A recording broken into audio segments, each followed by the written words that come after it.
Sir Jeremy Gimpel.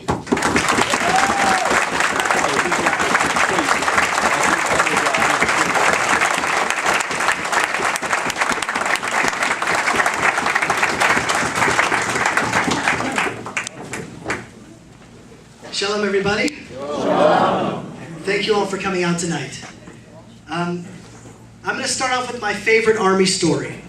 Because this talk could go really in two different directions. I'm going to try to keep it upbeat, positive, inspiring, with just a few dips down into a little bit serious, where we really have to understand what we're dealing with. But my favorite army story is really a funny one.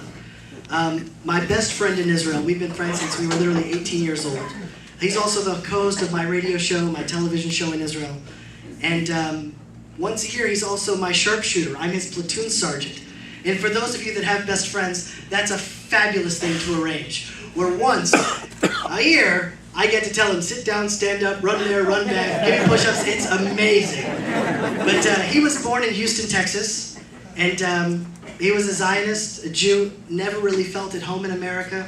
You know, he said that I want to be a free Jew in my land. I want my national holidays to be Rosh Hashanah and Yom Kippur. I don't want it to be Christmas and Easter. I don't want to walk around the streets kind of hiding my kippah or tucking in my tzitzit. I just want to be Jewish and not have to be ashamed about it or uncomfortable about it. I just want to be.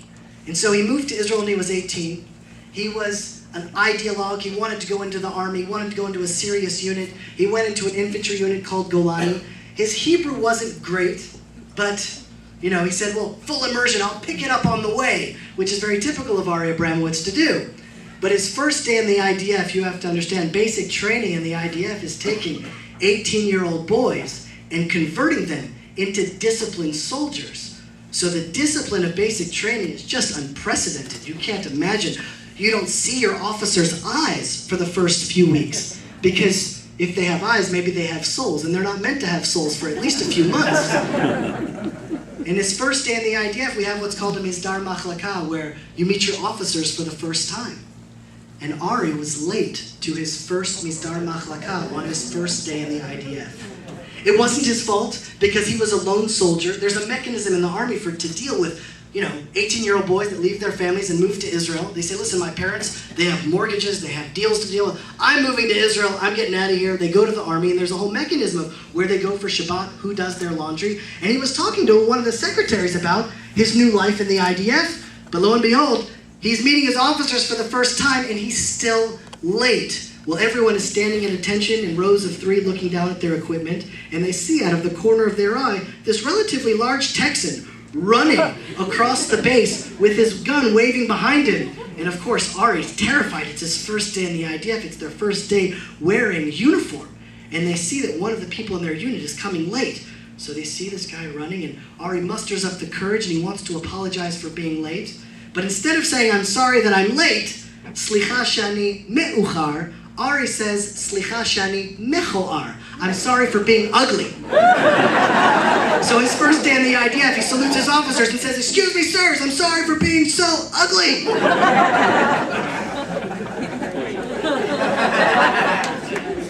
And then one of the guys in the unit says, tough break. And then the whole unit broke out laughing because no one had ever seen such a spectacle in the IDF. But then once all the soldiers were laughing, then all the commanders started laughing because what on earth was that? But the last thing you want to do on your first day of basic training in the IDF is to make your commanders laugh because now they have to prove they don't really have a sense of humor. And that was his introduction into the IDF. But the reason why I tell you that story is first because that's just such a funny story. But that really is the story of the Jewish people in the land of Israel.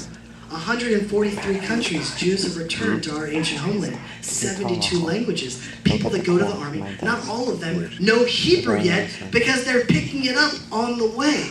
People say that the Six-Day War was a marvelous miracle, where 5 Arab countries, similar to today, pounced on Israel. Everyone thought, gee whiz, this is just after the Holocaust, only 20 years later. That's it, Israel will be obliterated. And in 6 days, somehow the Jews won. People think that's a big miracle. I would say that in 1948, there was a far greater miracle that happened. That a bunch of Holocaust survivors somehow trickled and found their way back to Israel Jews, refugees from Arab countries made their way back to Israel. Now, giving orders in war is complicated. You have to say, Moshe, you to the right, David, you to the left. Ari, call back to base, we need more water. Things are happening, there's chaos. But in 1948, no one spoke the same language. So the commander would give an order in Hebrew and say, all right, guys, we're going 100 meters that way and we're making a left. The guy from Russia said, excuse me, what did you say? I don't speak Hebrew. What did he say? The guy from Poland said, I don't speak Russian. What did you say? What did he say? The guy from Yemen says, I only speak Arabic. What is everyone talking about here? And we won that war? How is that possible? It's not possible. I'll tell you something else that's not possible. There are thousands of rockets being shot onto Israel.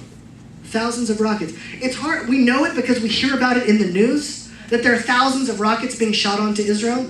It's hard to really fathom what that means. Imagine Charlotte being bombarded with thousands of rockets. Barely anyone is getting injured.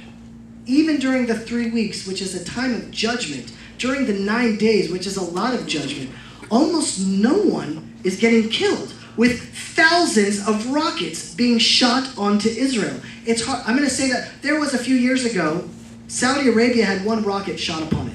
200 people died.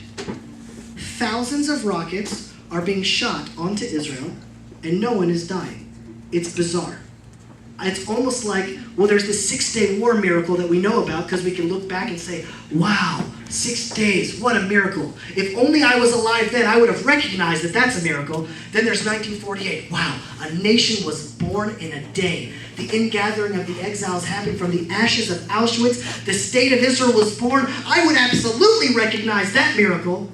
Folks, we are living in miraculous times. It's undeniable. I've seen it with my own eyes. I've seen rockets land around me like it's raining rockets. That's what it felt like. Well, I guess it's raining rockets today because when it says it's landing in open areas, those are usually army bases where there's open areas. So around my army bases, there are rockets just landing around hundreds of soldiers at the time. No one is getting injured. To not realize that there are literally manifest miracles that are happening now in Israel is to not recognize the miracles that are before our eyes. We are living in unprecedented times right now. Now what happened, and really what I want to talk to you about, is my own personal story. As you can see, I don't have a speech. I don't have a sermon. I don't have a shir to give over. My goal and my plan is to just speak from my heart, and ma she'yotze min halev nichnas lalev. Whatever comes out of my heart will hopefully go into your heart. But it was 3.5 weeks ago. It was about 9 o'clock at night. Tehila and I just put our kids to bed. We got 4 kids at home. And we were talking about our day and what our day was going to look like tomorrow. And I get a phone call. Sergeant Major Jeremy Gimpel. I said, yes. He says, this is your reserve unit. You have 3 hours to be at the pickup spot. The rockets aren't stopping. We're going to war. So I hang up my phone. I look at my wife.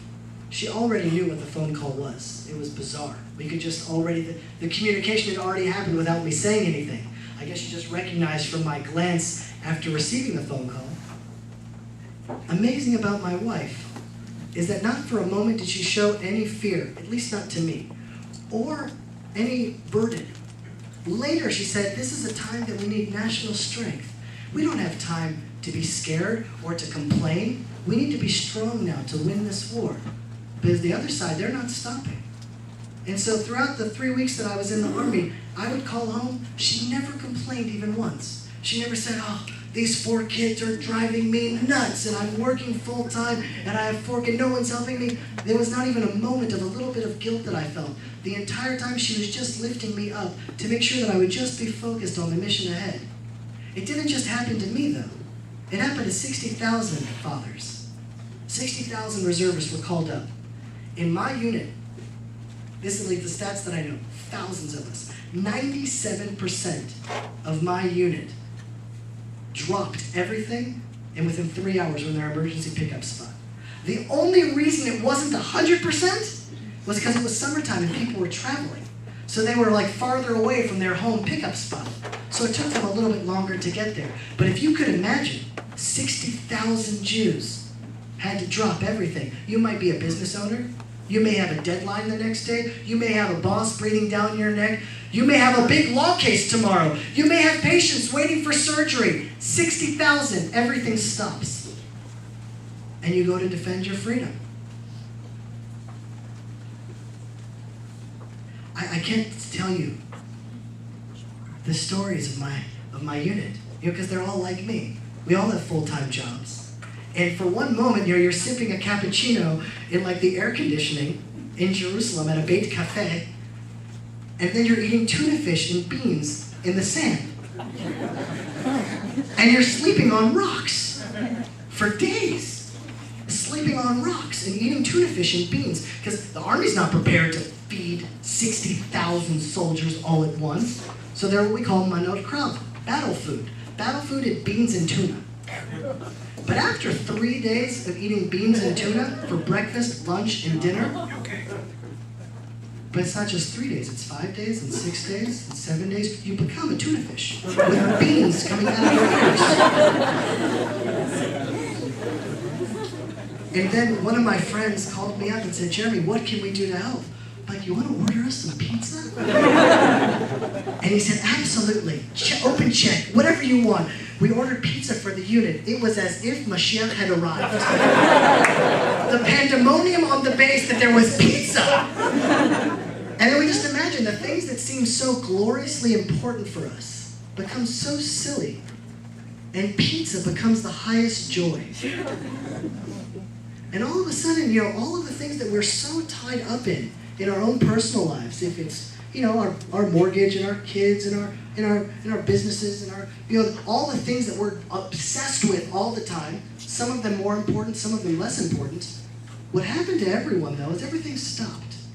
All of a sudden, everyone left their individual lives. They left their own individual egos and started operating on an Am Yisrael level. It was unbelievable. I don't remember the Jewish people in Israel ever being so united. I mean, you saw people with mohawks and earrings hugging people that looked like Rabbi Groner. You saw left-wing, right-wing, religious, secular, all of us together, because to the enemy it doesn't matter. If you're a Jew, they want you dead. If you're a Jew, they want you dead. And they want you dead, and they want your wife dead, and then they want your dog dead. And they're not going to stop. It's hard for us to imagine that we have such an enemy.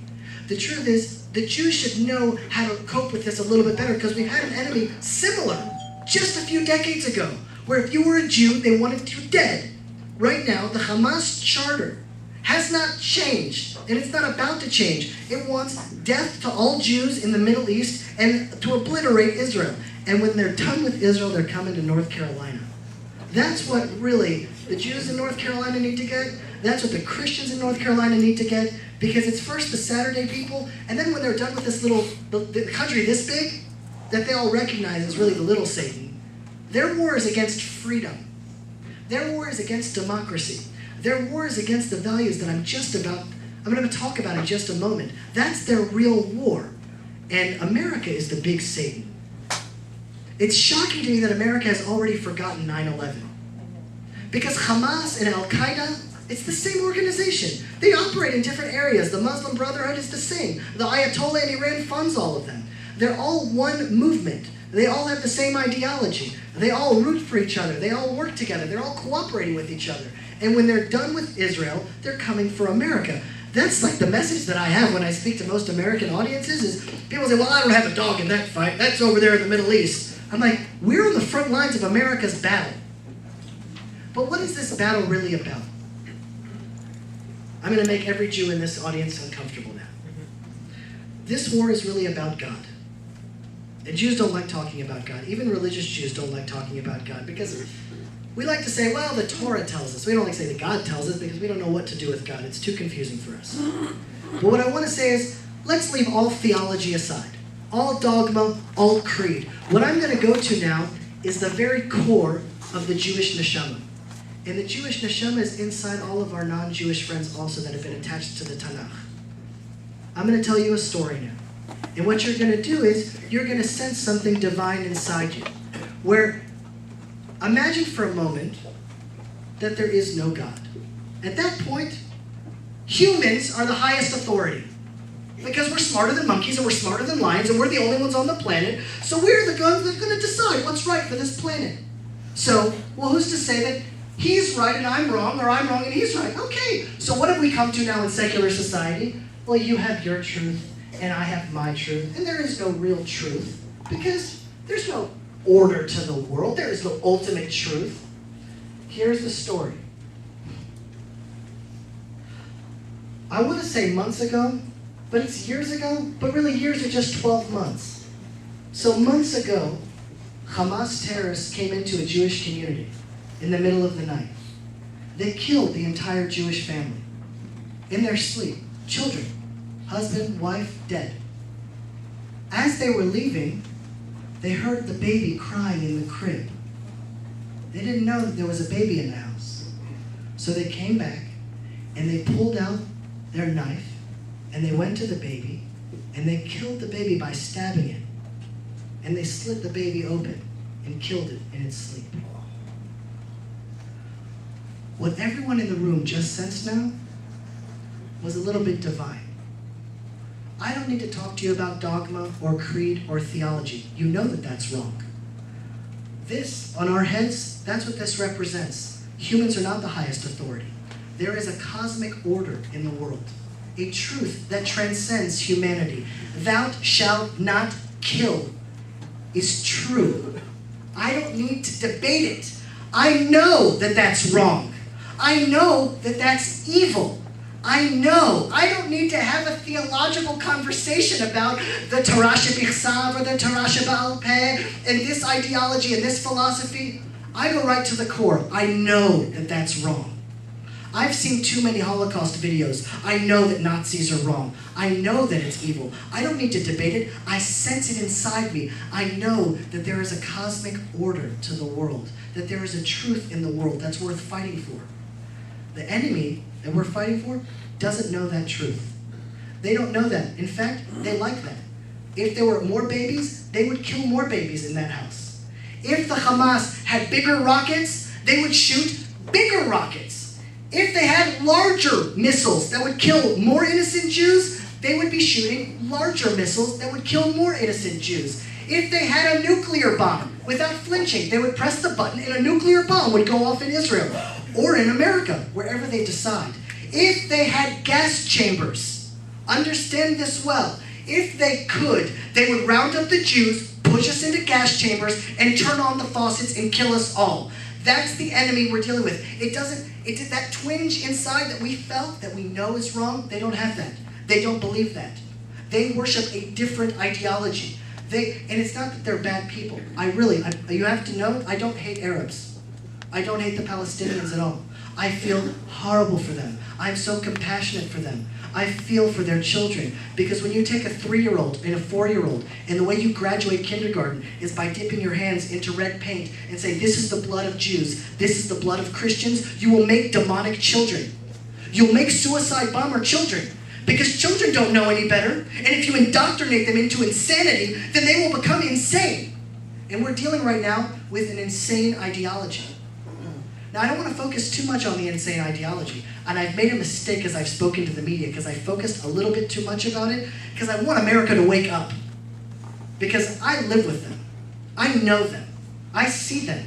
They want me dead. They want my children dead. I mean, it's so funny to think that this is some balanced war that, oh, well, Israel's shooting this, a cycle of violence and the disproportionate response. Imagine for a moment that there was a terrorist in the shopping mall here in Charlotte. We would send in a SWAT team. And they would go in with snipers, 100 of them. I can't imagine someone in Charlotte saying, well, that's a disproportionate response. Can't we just send in one sheriff and let it be a fair fight? No, we would neutralize the terrorist that's trying to kill the people in the mall. But somehow, it doesn't translate in Israel. They want to, how many disproportionate response? I mean, imagine the chutzpah. How many Jews need to die until we can fight back? That's what they're saying. Not enough Jews have died yet. It's not proportionate. Let them shoot a few more rockets. As soon as more Jews die, then you can kill more. Why? Why do there have to be many, many Jews that die? I don't want that anymore. We're not starting this war. Every single time they asked for a ceasefire, Israel said yes. Done. Stop it. And they continue to fire. Tomorrow, they're going to launch a new war on Israel. They've already declared it. And if they're not, it's only because they can't. It's because we've hurt them so hard. And in Arabic, it's not called a ceasefire. It's called a hudna. A hudna means to rearm yourself. It's time to rearm. It's not a ceasefire in hopes for peace talks. That's delusional. They're not going to have peace talks. They don't want peace with us. See, if we pierce the heart of everyone in this room, we all just want this war to end. I don't want to go to war. I'm a vegetarian. Really? I'm a vegetarian. I don't eat animals because animals can do tricks. I can't eat things that can do tricks. That's too cute. And they're making me now kill people? That's like a mind bang that the Jewish neshama can't handle. All we want is peace. And they're forcing us to go to war. Now, this didn't happen to me in this last stint. But years ago, because we're the Southern Command, I've been stationed in Gaza before, and there was a sniper, a Palestinian sniper, that was edged right on the corner of a building. Now, when you're a sniper, that means that when you shoot, you're most likely going to hit. It's not just lobbing rockets. It means you have a scope and you've targeted someone, and now you're going to pull the trigger in the hopes of maybe killing a schoolboy on his way to school or a mother on her way to traffic, wherever they might be. Here was the challenge. I saw the sniper, but right next to him on the corner was about, I don't know, it's hard for me to tell, maybe 10 to 12-year-old boy. And of course, he was positioned there strategically in order to make my life a living hell. Because now what do? I have about 30 seconds to make this call. I either give the order and say, take out the sniper, do your best to graze past that child, or don't shoot and let him kill a Jew. What do we do with that? 3 days before I was injured, we were in Gaza, and the IDF saw terrorists go into a little home. What we should have done is you topple the home, and the house comes collapsing on the terrorists, and our boys are safe.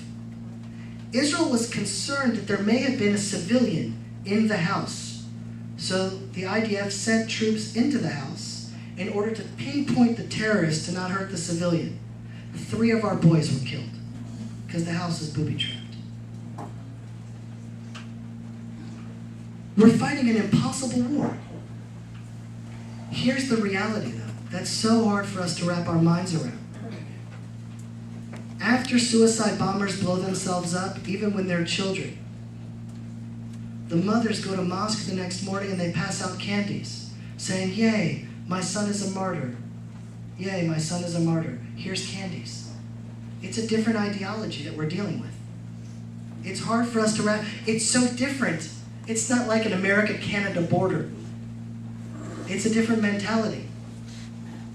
3,000 years ago, the Arabs in the Middle East were sacrificing their children to pagan gods like Molech and the Baal. Not much has changed. Europe went through a renaissance. The Middle East never went through a renaissance. Now they don't call it Molech, but they strap their children on with suicide bombers and send their kids off to sacrifice them to Allah. So they've gone through a religious transformation, but culturally, they have not evolved to modern consciousness. And we're dealing with a very dangerous enemy. Thank God their technology hasn't reached Israel's technology yet. But technology is shareable. Technology can be passed from one person to another. So an unevolved consciousness that's ready to just press the button and kill thousands can all of a sudden get weapons that are far beyond their means. And they'll create mass destruction. I want to talk to you about technology. You all have heard about the Iron Dome, right? In Hebrew, it's not called the Iron Dome. It's called the Kippat Barzel. All of Israel knows that there's a big kippah protecting Israel. A big kippah that you can't see is over Israel protecting us. It's kind of awesome. Now, I've seen the Iron Dome in action multiple times, and there's a few things about it that are really worth mentioning. The The first is that sometimes it doesn't even make a noise. It just goes phew, phew, phew. It shoots the rocket in midair, and it just goes like phew. I don't know how else to explain it. You would expect it to go boom, because you hit a rocket. It doesn't do that all the time. Most of the time it doesn't do that. The second thing is you don't see the Israeli rocket that intercepts it. So imagine this technology for a moment. Israel has somehow developed a laser technology that can intercept a rocket speeding through the air within 30 seconds in perfect precision, neutralizing the missile in midair. That's already Star Wars technology, right? That's incredible. What's cool about it, though, is that you don't see the Israeli one, then it just phew, phew, phew. With a little bit of creative, spiritual imagination, it looks like the finger of God. Rockets are being shot onto Israel, and then it goes phew, phew, phew. That's what, because all of a sudden they're blown up in midair. You don't even know why. You don't hear them. They're just being stopped by this giant kippah. It's unbelievable. Now, we all know it's not the finger of God. It's the Israeli technology that created the Star Wars lasers that are able to intercept it. Now, here's where I want to go just a little bit deeper for a moment. The most famous of all Jewish blessings is Baruch Atah Hashem Elokeinu melech haolam, hamotzi lechem min haaretz, which means, blessed art thou, King of the universe, who gives forth bread from the earth. That's the most famous of all Jewish blessings. That's the one thing God doesn't do, though. We do the bread. He brings us wheat. All the other blessings, thank you for the fruit, thank you for the vegetables. All of a sudden we're thanking God for the bread. But he really just brings the wheat, we make the bread. But we're recognizing that really it's God that's bringing the bread from the earth. Who gave the Israeli scientists and engineers the ingenuity, the creativity, the ideas to develop such a technology just in the nick of time, just as Israel needed it? Because anyone that spent a little bit of time thinking, meditating, thoughts don't come from us, they come through us. Who gave the Israeli scientists the technology of the Iron Dome right in the nick of time? Who gave that to them? So, I'm a rabbi, so I'm going to say God. God gave the technology to the Jews, and so in some ways, it is the finger of God going pshoo, pshoo, pshoo. He's just using the Jewish people to accomplish it. Hamotzi lechem min haaretz, hamotzi Iron Dome from the Israeli scientists and technologists. It's unbelievable what we're seeing now. Because imagine if this technology was just 3 years later. Israel would be pummeled, it would not be able to survive. Thousands of rockets are being shot onto her. We wouldn't be able to survive. There would be thousands dead. The infrastructure would cause Tel Aviv, it would neutralize Israel to the point where we would actually have to raise the white flag. Just in the nick of time. And now we have a new fear. These tunnels. Now we have to daven to Hashem that he give the Israeli scientists and technologists the new technology to find the tunnels. And we better find them fast. I was called up to reserve duty because there was intelligence that 15 to 20 terrorists were going to be digging tunnels underneath the wall and end up right outside a Jewish community. There's about 10 of them right outside of Gaza. Some of them are literally, yards from the border. And so we were called up, 60,000 of us, mostly to be a buffer in between the Gaza border and those Jewish communities. It did happen. 15 terrorists came out of tunnels. It was the night that I was injured. They came out with rocket-propelled grenades, submachine guns, hand grenades, knives. They were going to go into a Jewish community of about 100 families. And they were going to do things that we can't even imagine human beings doing to people probably in their sleep. The reservists were called to be a buffer in between those terrorists and those communities. Disproportionate response, as if this is the same war. It's like an equal-sided. This is the same. We're the same and they're the same. They have many more deaths than we do, as if that matters. Why is that good? We're winning. We're winning the war.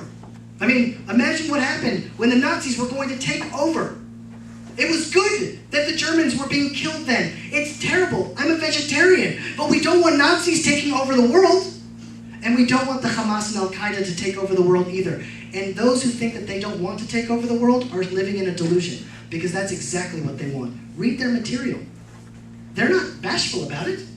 They don't hide their aims. They chant. First the Saturday people, then the Sunday people. They're chanting it for us to listen to. The irony is that as Israel is trying to tiptoe through tulips, they interpret that as our weakness. They manipulate our compassion against us. And they say the Jews are so weak. They're scared of death. We worship death. They're scared to die. They're weak. They interpret our compassion for their lives as our weakness. We're dealing with such a dangerous enemy.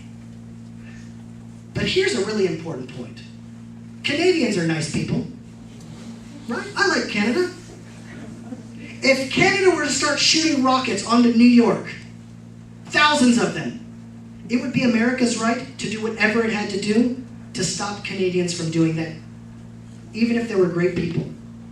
So even if the Hamas in Gaza were wonderful people, the best, amazing, mentions, all of them vegetarians.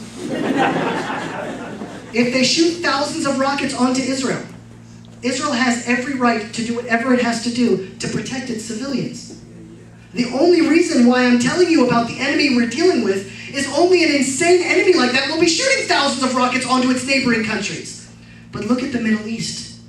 Just in this short amount of time, although all of the press was about Israel, about 5 to 10 times as many Syrians were slaughtered in Syria by other Arab tribal wars. Egypt is in total chaos. Every country around us is in total chaos. Of course, Israel is somehow the problem of the Middle East there. The one light of democracy and freedom and human rights and children's rights and women's rights. We're the problem, not the insanity and the illiteracy. People don't recognize most of the Arabs in the Arab world don't know how to read. Or if they do read, it's very, very, very unsophisticated. So they go to the mosque and what they're told they believe.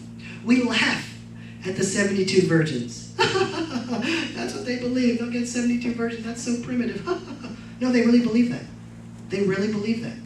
They believe that if they kill an infidel, a Jew or a Christian, they will get 72 virgins. They really believe that.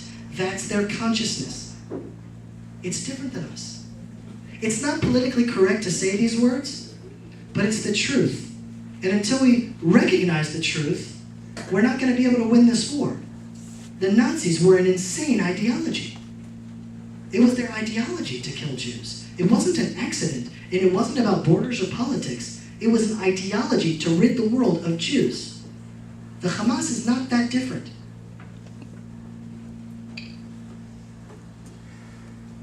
July 17th, we were called on that mission to be the buffer in between Gaza and those communities. It was a 4-kilometer trek, and I was walking in a riverbed with my soldiers, and we were inside the riverbed a little bit up in order to stay hidden. It's meant to be an ambush. When the terrorists come out of their tunnels, we didn't know where the tunnels were. We didn't know how many tunnels there were.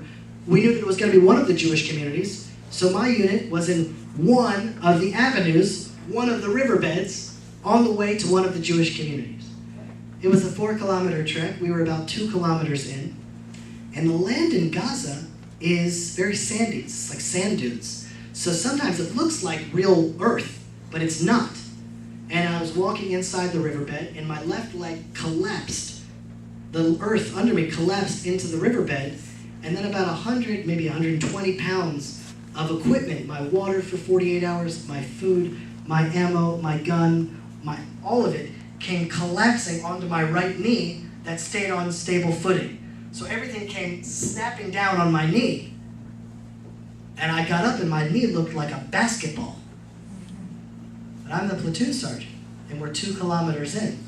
And we know that any day now, a terrorist, 15 to 20 of them, are going to wreak havoc and murder innocent Jews. So if you get injured in a football accident or baseball or soccer, when that happens to your knee, that's when you sit on the bench and bring over the medic 2 kilometers in, there was really nothing else I could do other than suck it up and keep on walking until we get to our spot. So we went in, we did what we had to do. Thank God the terrorists came up north of us. And we stayed for another day in order that there may be a second wave. On the night back, we're still trekking. Hard to call it trekking. I was more like hobbling. And in the daytime, it was so hot in the sand dunes of Gaza, I think my food got spoiled and I got food poisoning. And so, I don't know, but this is an important part of the story. We're walking now alongside the border, and my stomach came out of my mouth. And just trying to stop for a second, I walk to the side because I don't want to do it next to them, that's not nice. And I walk to the side, and then I do what I have to do, and then as I pick my head back up, a little bit dizzy from the chaos, fire opens on us. Exactly. I just started laughing. Because what else is there to do then? So like, okay, I'll go find cover just a moment. What else is there to do other than to laugh? I mean, it's just like, worst mission ever. What else is there to do here? It was remarkable. Never did I feel any fear. I don't know how to explain it. If you ask Ari, he'll just say that I'm immature. But I really never sensed any fear. That's why my initial response really was to laugh. I said, okay, I realize that there are bullets that are being shot around us now. Okay, I guess I'm supposed to find cover. I know that's what soldiers do. You'll find a boulder here somewhere. Gosh, my knee. Just like, that's, that was like the conversation in my head. There was never one moment that I was nervous. It was a sense of protection that I'd never felt before. It was amazing because my unit obviously is not all religious Jews. They're not all observant Jews. They're all very religious Jews. And that's an important distinction. I would say the people that come out here tonight, you're all religious people because you cared enough to connect to that place of truth and compassion and justice. That's a very religious thing. So many of my soldiers, they're very religious, not so observant.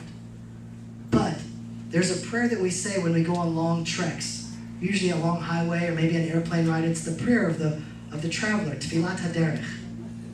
But before you go out on a 4-kilometer trek into enemy territory where rockets may be falling around you, you may come up with fire, that prayer for the traveler really takes on a new significance. And on our way down on the bus, because all of us were dropped off at different strategic locations, I'm a little bit of a rabbinical figure in the unit. So I said the prayer for everyone.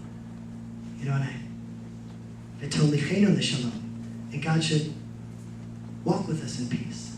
And the whole bus, Amen. V'tatzidenu l'shalom. And you should march with us in peace. Amen. V'tachazirenu l'shalom. And you should bring us back in peace. And the whole unit, Amen. It was something that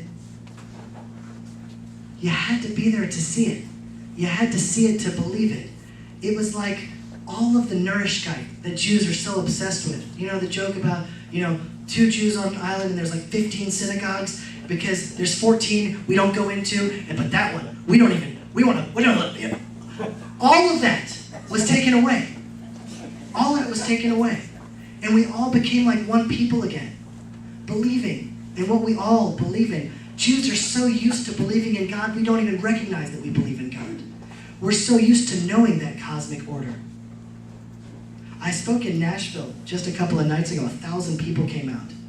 And wherever I go, especially in the airports, I'm asked all the time, well, what are these? I don't know, they're nervous that this might be some sort of laser technology on the airport. They always get nervous about a TSA, so they always ask me what my seat are. And I never know how to answer them exactly, but the newest answer that I've come up with that really seems to be working is, maybe Jews don't know this, but Christians sometimes wear this bracelet that says WWJD. What would Jesus do? And you're supposed to look at the bracelet whenever you're encountered with a question. How should I act? Well, what do you do? All right, I'll do that. I'm like, this was the first biblical WWJD bracelet. And every TSA officer's like, that's awesome! Now, the reason why that's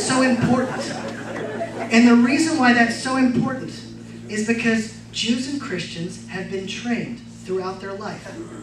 Orthodox Jews, obsessively, every moment we have a choice. What is the halakha here? What do we do? What is the good way to act? What is the wrong way to act? what is good, what is wrong. Be reminded, what is good, what is wrong. Every act is either a good act, godly, good, compassion, justice. Those are good things. Injustice, hatred, those are bad things. We stay away from that. If it's not justice and it's not compassion, it's not the Torah way. And we have constant encounters. We see a poor person on the street. What's the good way to act now? We're going to give him some tzedakah. Because that's what we're taught. Every day we train ourselves to choose good over evil. Why? So we can know the difference between good and evil. We train ourselves over and over again to know the difference between good and evil. Secular society now, which really dominates the media, has lost its moral compass. It has. The fact that it would put Israel on the same footing as the Hamas means it's lost its bearings. It's lost its moral compass. It has forgotten what is good and what is evil. That's why so many Christians stand with Israel. It's usually not the secularists. They want to live in the reality where they have their truth and we have our truth, and they'll go down to the grave with that.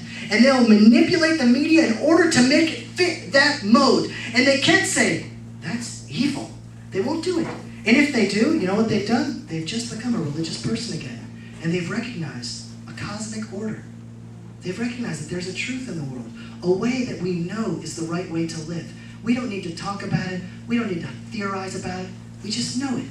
And that's really the battle right now that's happening in America. My hope is that hearing it from me, not as an intellectual exercise, but just from my heart, knowing like what I went through, what my family went through, what soldiers have to go through every day as we're trying to fight an enemy that is such a challenge to us, and that's so dangerous, and that's ultimately, it will pose a threat to all freedom in the world. Why do I say that? This is going to be an uncomfortable conversation for a lot of Americans. And you guys, it's not going to be uncomfortable for you, because you cared enough to come out here. Most Americans that I know, they just want to go to Target, they want to come home, watch the football game. Just don't bother them with bad thoughts. Why hasn't 9/11 happened again? It's so easy. You don't need to cross a dangerous border with reservists waiting in ambush. You can walk across the Mexican-Texas border. You can walk across the Canada-America border. It's really not a big deal. How has there not been another 9/11? Well, I'll tell you what happened.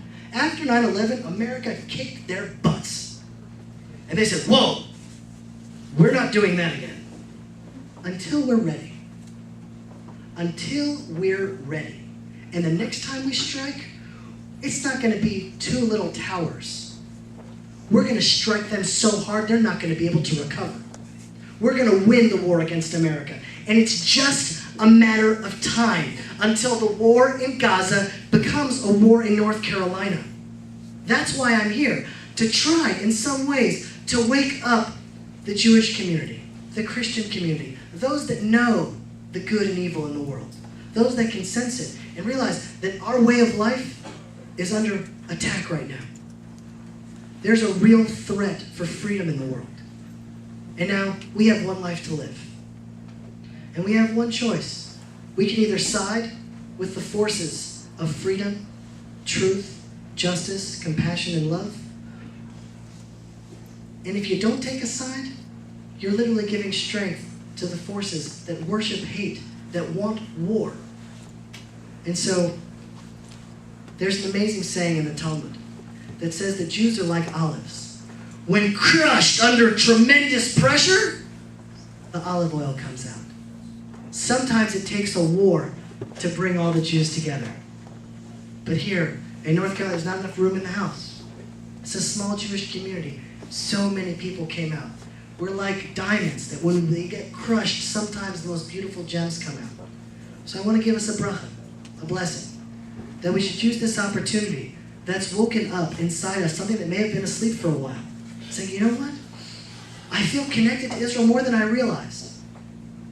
I even knew something more about this cosmic order, more than I even realized. I know that there's a right way to live and that there's a wrong in the world.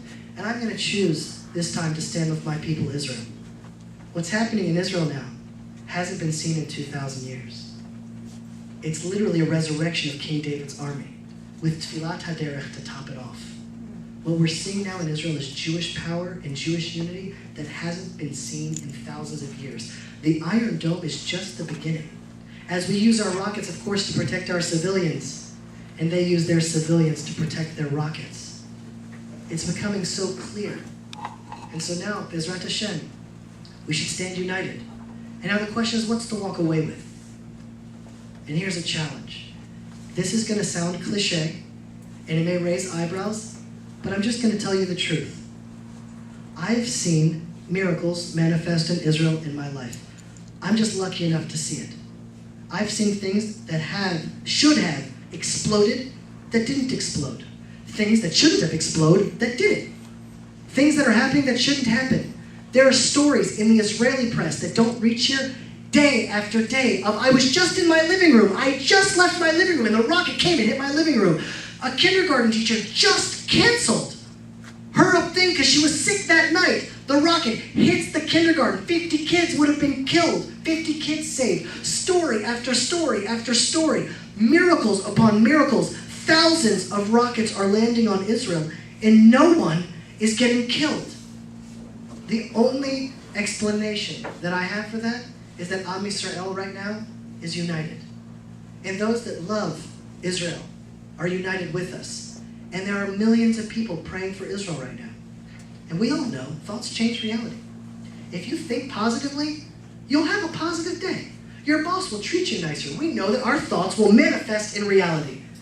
What is prayer if not focused thought on a specific place? So I would say, as we leave here, keep Israel in your thoughts. Keep Israel in your prayers. We haven't experienced international unity like this in a long time. So let's really live it up. Let's really keep our thoughts and prayers united because it's manifesting itself. How lucky are we that God is shining his face upon the Jews again. For a long time, we prayed and our prayers weren't answered. We're now the answer to our ancestors' prayers who prayed so many years ago in the shtetls in Poland. We now are the answer to their prayers, that we live in freedom, that Israel exists, that a Jewish army exists to defend us. So my one walk away would be to keep Israel in your thoughts and in your hearts, and to pray for Israel, because it's literally manifesting itself. Am Yisrael Chai. Thank you so much.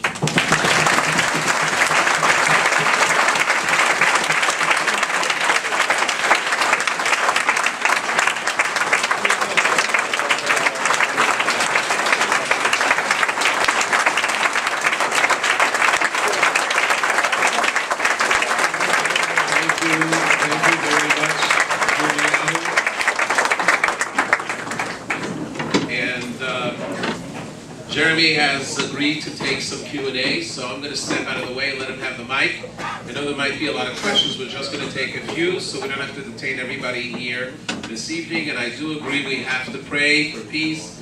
The latest report out of Israel is that the negotiations are going through the night. And the question is whether the ceasefire is going to hold past 8 o'clock in the morning in Israel. And right now, Hamas has said that the only way they will do it is if the world lifts the embargo against Hamas and gives them a port, which of course Israel is not going to allow, and it's a problem to allow the flow because it will bring in weapons. So the latest headline in Israel is that there is prep. They're preparing for the eventuality that there might be. So we still have to pray and ask God that there should be peace and victory in Israel. I'm going to give over the microphone to Jeremy again, and if you have questions. Yes. Thank you for coming. How did Israel go and ignore 33 tunnels when the cement panels that structured these tunnels? Where did it all come from? And how did it get unnoticed?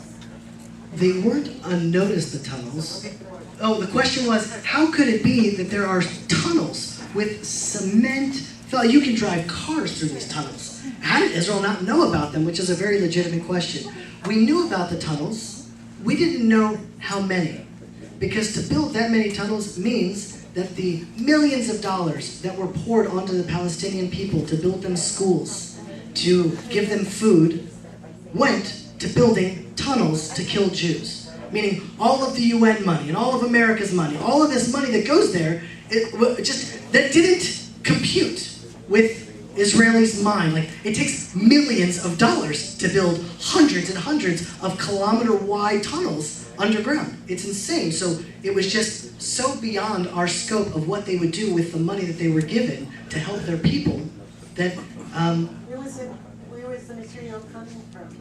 where was the actual mortar coming from? I mean, it's Egypt. From Israel? Meaning, Israel gives, cement is used for houses, for roads.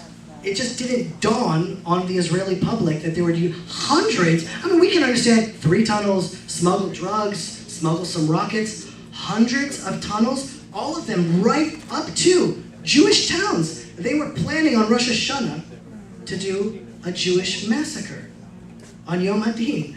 So it's just, thank God for our naivete, that God protects us, even though, we don't know how to protect ourselves sometimes. Yes?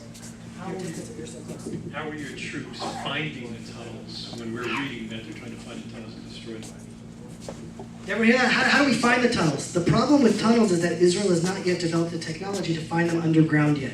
I don't know why that is, because there's radar technology that finds oil and natural gas. So the only way to find the tunnel now is to find the entrance to the tunnel, where the cars can actually drive through. But that's also usually in people's houses. It's underneath. They've obviously done it very cleverly. So the only way to find them is to go into Gaza and then go into those houses or factories or schools or hospitals where they hide them, and then say, oh, we found another terror tunnel. This one would have killed 300 Jews. All right, let's knock down that tunnel now.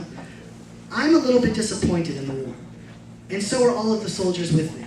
The goal of this war, in my mind, was not to beat tunnels. It was to beat the Hamas.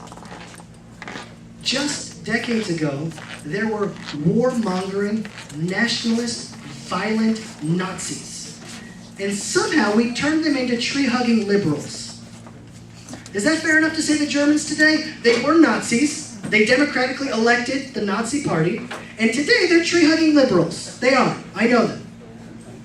So what we need to do is take the people in Gaza who have elected the Hamas, landslide election victory, and turn them into tree-hugging liberals. There is no other way. So we have to not beat the tunnels, we have to beat the Nazis. We have to beat the Hamas and then build them new schools and teach them about compassion and teach them about justice and women's rights and children's rights. Teach them how to read.